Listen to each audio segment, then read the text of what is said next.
നിങ്ങൾക്കറിയുന്ന പോലെ ഞാൻ എൻ്റെ മാധ്യമ കരിയറിൽ 40 കൊല്ലം പൂർത്തിയാക്കിയ വേളയിലാണ് ഈ തിരുവനന്തപുരത്ത് നിന്ന് ഒരു യാത്ര നമ്മൾ ആരംഭിച്ചത്. കേരളത്തിലെ 14 ജില്ലകളിലെ മിക്കവാറും എല്ലാ താലൂക്കുകളും ടച്ച് ചെയ്ത് നടത്തുന്ന ഒരു യാത്രയാണിത്. നിങ്ങൾക്കറിയുന്ന പോലെ 37-39 ഡിഗ്രി ചൂടിൽ സൂര്യൻ കത്തിയാളുമ്പോൾ തന്നെയാണ് ഇങ്ങനൊരു യാത്ര നമ്മൾ ചെയ്യുന്നത്.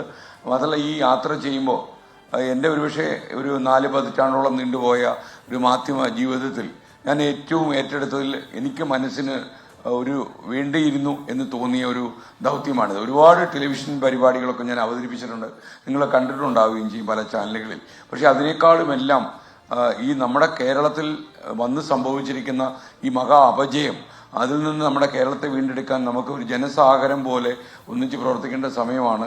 അപ്പോൾ ഈ ഏറ്റവും സന്തോഷമുള്ളൊരു കാര്യം എന്താണെന്ന് വെച്ചാൽ ഇതൊരു 1-2 ജില്ല കടന്നപ്പോൾ തന്നെ എനിക്ക് മനസ്സിലായി ഇതൊരു അസാധാരണമായ സാഹചര്യമാണ്. സാധാരണ ജീവിത സാഹചര്യമല്ല ഇത്.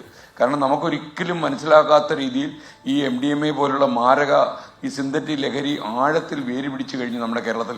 7ാം ക്ലാസ്സിൽ പഠിക്കുന്ന കുട്ടി പോലും ഇത്തരം കാര്യങ്ങൾക്ക് അഡിക്റ്റായി തുടങ്ങുന്നു എന്നറിയുമ്പോൾ നമുക്ക് ഷോക്കാണ്. അതുപോലെ നമ്മുടെ തെരുവോരങ്ങളിൽ നമ്മൾ കാണുന്ന ഒരക്രമി ചിലപ്പം MDMA കഴിച്ചിട്ടുള്ള ആളായിരിക്കും.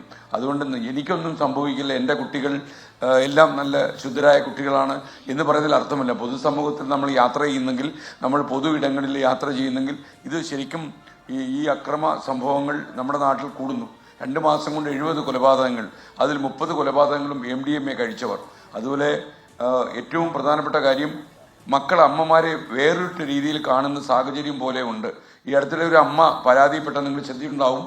അമ്മ പറയുന്നത് കൂടെ കിടന്ന് ഉറക്കിയിരുന്ന മകൻ ഇപ്പോൾ അവൻ കൈകൾ ശരീരത്ത് വയ്ക്കുമ്പോൾ മറ്റെന്തെങ്കിലും അർത്ഥം കാണുന്നു എന്നെനിക്ക് സംശയം തോന്നുന്നു എന്നൊരമ്മ പറയണമെങ്കിൽ കേരളം കാത്തു സൂക്ഷിച്ച പൈതൃകം, സംസ്കാരം അതൊക്കെ എവിടെയാണ് എന്ന് നമ്മൾ അത്ഭുതപ്പെട്ടു പോകും. മാത്രമല്ല ഹിന്ദു പത്രത്തിൽ Kerala the drug capital of India എന്ന 8 കോളത്തിൽ ഒരു വാർത്തയും ഈ അടുത്തിടെ പ്രത്യക്ഷപ്പെട്ടത് നമ്മളെ വല്ലാതെ അമ്പരപ്പിക്കുന്നു. കാരണം ടൂറിസമൊക്കെ നമ്മുടെ വലിയൊരു സാധ്യതയാണ്. അപ്പോൾ നമ്മുടെ കേരളത്തിലേക്ക് ഇങ്ങനെ ലഹരി MDMA ഒക്കെ ഒഴുകുന്നു എന്ന് പറഞ്ഞു കഴിഞ്ഞാൽ എന്തായിരിക്കും അവസ്ഥയെന്ന് മനസ്സിലാക്കണം. ഈ അവസരത്തിൽ ഇത്രയും വലിയൊരു സാമൂഹിക ദൗത്യം ഏറ്റെടുത്ത്, ഈ നല്ല ചൂടാണ്, AC റൂമിലൊക്കെ ഇരുന്ന് ജോലി ചെയ്ത ആളിന് ഈ ചൂടൊന്നും താങ്ങാൻ പറ്റുന്നതല്ല. എന്നാൽ പോലും ഈ ചൂടിനെയൊക്കെ അവഗണിച്ച്, ഈ ചൂടൊന്നും ഇപ്പം നമ്മൾ അറിയുന്നില്ല, ഒരു അവതാര ലക്ഷ്യം പോലെ നമ്മളങ്ങ് കാണുകയാണ്. ഒരുപക്ഷെ ഇനി തിരിച്ച് സ്റ്റുഡിയോ കയറുമെന്ന് തന്നെ എനിക്ക് സംശയമുണ്ട്. ആ രീതിയിൽ ഞാനിങ്ങനെ മുന്നോട്ട് പോവുകയാണ്. ഈ ദൗത്യം നമ്മൾ ഏറ്റെടുത്തപ്പോൾ ഞാൻ അന്ന് ശരിക്കും ഒരു അനുശോചനം അറിയിക്കാൻ വേണ്ടി വന്നപ്പോഴാണ് ഡോക്ടർ ഷംസീർ വയലിനെ നേരിട്ട് പരിചയപ്പെടുന്നത്. സത്യം പറഞ്ഞാൽ ഇതേ വേദിയിൽ വെച്ചായിരുന്നു.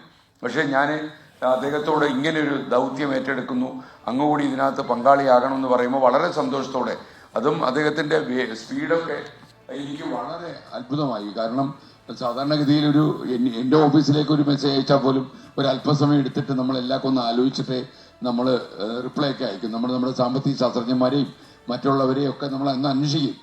അപ്പോൾ ഇത് അദ്ദേഹം ഒന്നും ആലോചിച്ചില്ല. അദ്ദേഹം ചെയ്യേണ്ട ഒരു കാര്യമാണ്, I am with you എന്ന് മെസ്സേജ് ചെയ്തു. പിന്നീടാണ് ശ്രീ SK അബ്ദുള്ള പോലും ഈ വിവരം ഡോക്ടർ ഷംസീർ വയലിൽ നിന്ന് അറിയുന്നത്. എന്തായാലും ഡോക്ടർ ഷംസീർ വയലിൽ താങ്കൾ അവിടെ ഇരുന്ന് എന്നെ കാണുന്നുണ്ടെന്ന് ഞാൻ വിശ്വസിക്കുന്നു.